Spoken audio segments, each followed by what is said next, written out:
Şərti bölgü novemol. Nədir novemol? Ümumiyyətlə şərti bölgü nədir?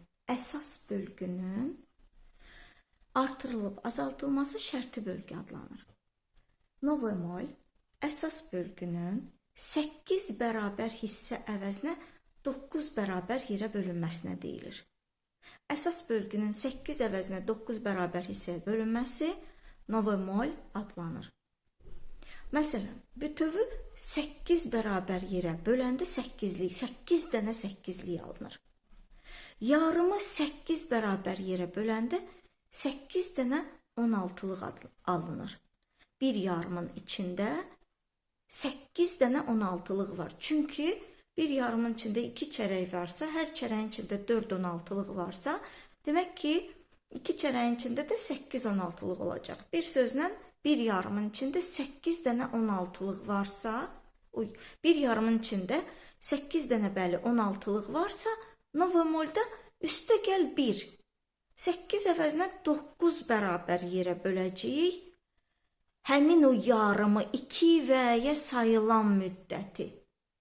2 və-yə sayılan müddəti biz 8 əvəzinə 9 bərabər 16-lıq yerləşdirməliyik.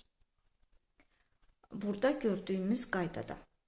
Və ona görə ölçü olaraq burada 2-də 2, 2 yarım ölçüsündən istifadə etmişik ki, biz düzgün şəkildə onu göstərə bilək. Və birinci yarım 8 dənə 16-lıq, ikinci yarım 8 dənə 16-lıq.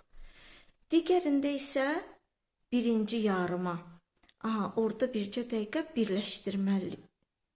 Bir dəqiqə. İkinci not sətrində xanə xətti çəkməliyik. Çünki 8 əvəzinə 9 kvadrat mötərizədə yaşılla işarə etmişik.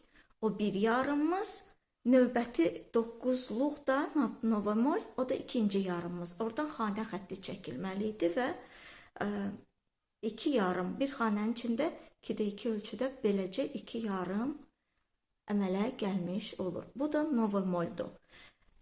Bir yarıma əgər biz do, re, mi, fa, sol, la, si, do çalırıqsa, novemolda necə olacaq? Daha tez olacaq. Do, re, mi, fa, sol, la, si, do, si.